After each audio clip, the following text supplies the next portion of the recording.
Good morning everyone. Eto na, nandito na kami ngayon. Nakuha na namin ang report card ni Nikki. Eto yung report card niya mga guys. Dito niya nilagay.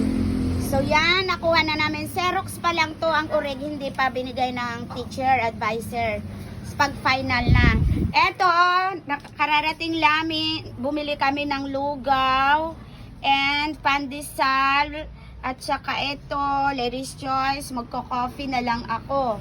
Ito po yung ginawa namin ngayong umagang to. Ang aga-aga kami nagpunta sa school. Kumuha kami ng report card ng daughter ko na si Nikki May. Ayun siya. Naglalagay din siya sa mangkok ng lugaw. So, eto, let's eat po mga guys. Kain po tayo ng lugaw. Kain po tayo mga guys, okay? Anong almusal nyo dyan? Magkain na kayo ng almusal nyo rin dyan, ha? Huwag kayong